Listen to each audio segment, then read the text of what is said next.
Those surging gas prices, they're hitting American households hard. Some states bracing for record highs. Chief Economics Correspondent Rebecca Jarvis starts us off. Good morning, Rebecca. Good morning to you, George. And we are looking at a national average today of $4.31 a gallon. That is the highest price Americans have paid in 4 years. Back then, prices hit $5 a gallon, and this morning they are surging, and Americans are feeling it across the country. This morning, Americans are paying the highest price in 4 years. The national average now $4.31 a gallon, up another 8 cents overnight, and up $1.33 since the war in Iran began. And with the Strait of Hormuz still effectively closed, oil prices worldwide are surging, which flows through to Americans at the pump. When you see $6.75 on that sign, what do you think? I think it's killing me. The thing I don't understand is how come it rises like 30 cents every time. Having to choose between gas and food, and that's a very hard decision. The Great Lakes region hit especially hard. Michigan, Illinois, Ohio, and Wisconsin on the verge of record highs, with prices expected to jump 25 to 65 cents in the next 72 hours. And in addition to how these prices impact so many lives directly, and you feel it at home, the broader concern is how this hits the economy as a whole. Fed Chair Powell said yesterday, consumers, he sees them still spending. That is what the banks say, the credit card companies, even our retail sales figures. People are still spending right now, but now things will start to slow down. The longer this lasts, the more they will expect to see things slow down. And what I'm hearing, guys, from CEOs is that if this goes on for another month, if prices stay elevated here or keep rising for another month, that's when you really start to see it in the economy, and it can ripple through to things like jobs, which is a big concern. A big concern. Yeah. All right, Rebecca. And as the cost of the war mounts, Defense Secretary Pete Hegseth facing a lot of questions. Chief Global Affairs Correspondent Martha Raddatz has the latest on that front. Good morning, Martha. Good morning, Robin. You might think that the Secretary of Defense would temper his tone when requesting nearly $1.5 trillion for a Pentagon budget, the largest ever, but not Hegseth. He was combative, dismissive, and gave a full-throated defense of the war in Iran that the administration had said would end weeks ago, and he seems ready for round 2 today. This morning, Defense Secretary Pete Hegseth back in the hot seat, appearing before the Senate Armed Services Committee just 1 day after getting combative with House lawmakers.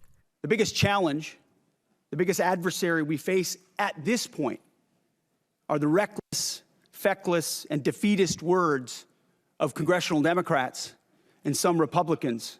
Hegseth and the military's top brass on defense, peppered with questions for nearly 6 hours about the ongoing war with Iran, which Pentagon officials now say comes with a price tag of $25 billion. Mr. Secretary, you reserved more words and more time and more vitriol to condemn Democrats than you did for Xi and for Putin combined. It's pretty telling to me that you decided to use your words and your time for that. The Iranians forcing the Strait of Hormuz to shut down and spiking oil prices. I'm just asking if you know what your war costs the average American taxpayer. What is the cost of Iran having a nuclear weapon that they wield? I'm just asking if you know the cost of the average American taxpayer. I'm asking you what the cost would be of that. The defense secretary also asked to reconcile comments he's made about the threat Iran posed before the U.S. and Israel launched strikes against the regime. So they haven't broken yet. Okay, we haven't gotten there yet for all of the... Well, their nuclear facilities have been obliterated. Underground, they're buried, and we're watching them 24/7. So we know where any nuclear material reclaiming might be. my time for we're just watching a quick second here. We had to start this war, you just said, 60 days ago, because the nuclear weapon was an imminent threat. Now you're saying that it was completely obliterated? They had not given up their nuclear ambitions. But Republicans also taking Hegseth to task over his firing of top military officials and blocking promotion for some others without reason or explanation. You have the constitutional right to do these things, but it doesn't make it right or wise. The secretary saying more firings could be on the horizon without offering a rationale. And tomorrow will mark the end of the 60 days that allows U.S. presidents to conduct military operations without congressional authorization or begin withdrawing them. The president must either present a case that he needs more time to withdraw U.S. forces or seek congressional approval to continue the conflict. George. Martha Raddatz, thanks. The fallout now from the Supreme Court's ruling on voting rights, dramatically weakening a key provision of a 60-year-old law from the civil rights era. Decisions could have a significant impact on the midterms. Senior political correspondent Rachel Scott has the story. Good morning, Rachel. George, good morning to you. And we're already starting to see the impacts of this. This decision by the High Court severely weakens a section of the landmark Voting Rights Act. And this morning, we're already hearing from Republicans calling on states to redraw their congressional maps before the midterm election. This morning, the Supreme Court delivering a major blow to the landmark Voting Rights Act. The High Court sided with a group of white voters in Louisiana who argued one of the state's 2 majority black districts was improperly drawn and relied too heavily on race. Louisiana's governor praising the decision. I think this whole race baiting race issue on the redistricting has been put to bed finally once and for all. Justice Samuel Alito writing, race can only be taken into account when there's evidence that a state intentionally drew its districts to afford minority voters less opportunity because of their race. But Democrats argue that ruling effectively guts the Voting Rights Act, signed into law by President Lyndon B. Johnson in 1965 at the height of the civil rights movement, to ban discriminatory voting practices. The ruling also means only one of Louisiana's 6 congressional districts will now be majority black, even though black voters make up 1/3 of the state. Congressman Cleo Fields represents the district now ruled unconstitutional, saying the decision will make it more difficult for non-white candidates to be elected. If you tell me I have to be white to serve in Congress from Louisiana, I can't do nothing about that. The liberal justices agreeing. Justice Elena Kagan writing in a scathing dissent that the consequences of the ruling are likely to be far-reaching and grave, saying if other states follow suit, the minority citizens residing there will no longer have an equal opportunity to elect candidates of their choice. Kagan calling it the latest chapter in the majority's now completed demolition of the Voting Rights Act. And just hours after that ruling, Florida Republicans passing a new congressional map that could allow the GOP to gain up to 4 seats in the midterms. So the bill passes. Democrats protesting in the state capitol. Have all members voted? Any new congressional maps will likely be challenged in court, but Republicans are wasting no time. One challenge, though, for them is that primary season is already well underway, so it's unclear what impact this is going to have on the November midterm elections, but it will certainly impact the future makeup of Congress and elections for 2028 and beyond, Robin. Yes, it will. All right, Rachel, our thanks to you. Now to new images of the suspect accused of attempting to assassinate President Trump at the White House Correspondents' Dinner, and new details about the chaos after he charged past the security checkpoint. Chief Justice Correspondent Pierre Thomas is tracking the latest for us. Good morning, Pierre. Robin, good morning. Prosecutors releasing new images which they believe portray a suspect calmly and thoughtfully documenting his plan for an act of mass violence. This morning, the Department of Justice releasing these chilling images of the suspect in the attack at the White House Correspondents' Dinner.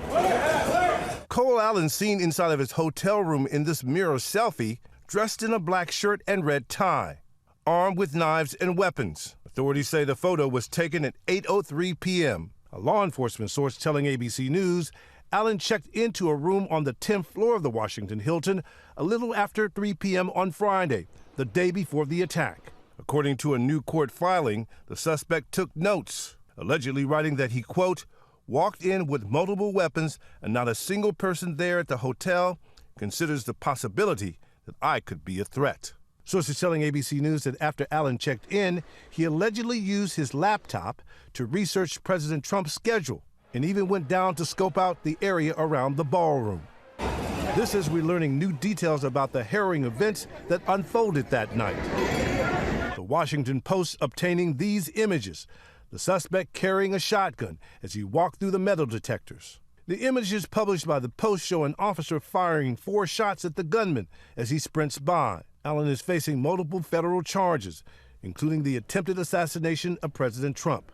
He's yet to enter a plea after appearing in court earlier this week. Allen is due back in court just hours from now as the government will make the case that he's too dangerous to be released pending trial. George. Pierre Thomas, thanks. The latest now on James Comey. He appeared in court yesterday after Trump prosecutors brought charges of threatening the president, a move criticized by a broad spectrum of legal experts. Chief investigative correspondent Aaron Katursky is tracking the case. Good morning, Aaron. And good morning to you, George. After surrendering at court, the former FBI director is now preparing to fight his indictment over this social media post depicting seashells on the beach to form 8647. The Justice Department calling that social media post a serious expression of an intent to do harm to President Trump and charged Comey with threatening the president's life. Trump said 86 is a mob term for kill him, but asked whether he thought Comey intended to threaten his life, as prosecutors must prove. The president said, probably, I don't know. The Justice Department has brought no other case involving the posting of 8647 or during the Biden presidency 8646. And Comey's lawyer said he would argue this is selective prosecution. Comey, we're told, also plans to argue that this is vindictive, exactly the same thing he said, Robin, the last time the Trump administration charged Comey under different grounds with a crime that a federal judge then dismissed. That is Robin? All right, Aaron, our thanks to you on this. We're going to turn now. The severe weather overnight, baseball-sized hail reported near San Antonio. And now, Ginger, you're tracking a flood threat where? Yeah, in Texas as well, all the way to Mississippi. So this front just won't leave us alone. It is the same one that did a lot of the damage this week with severe storms. And an update on that, by the way, Mineral Wells, Texas, that tornado that Alex was at yesterday, we now know that was an EF3 tornado. Winds were 145 miles per hour, and there were 5 injuries. New videos coming out are just stunning to see the power of that tornado.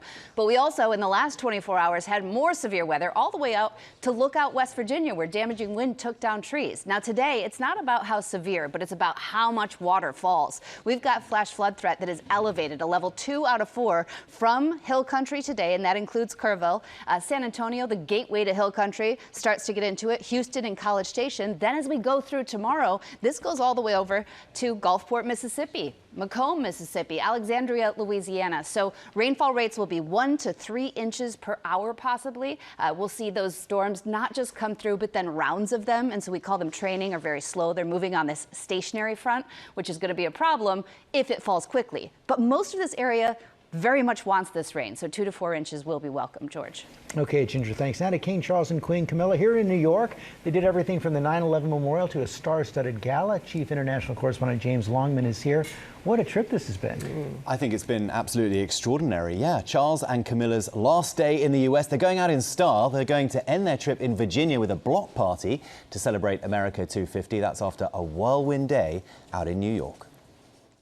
I hesitate to make yet another speech because I think we may have had enough. Overnight, King Charles and Queen Camilla wrapping up a packed day in the Big Apple, ending their night at a star-studded Greater Together reception. Anna Wintour and the Queen making future plans. And the King putting a spotlight on Lionel Richie, who works with his charity. Ensuring that their talent and ambition continue to strengthen our societies for many years to come.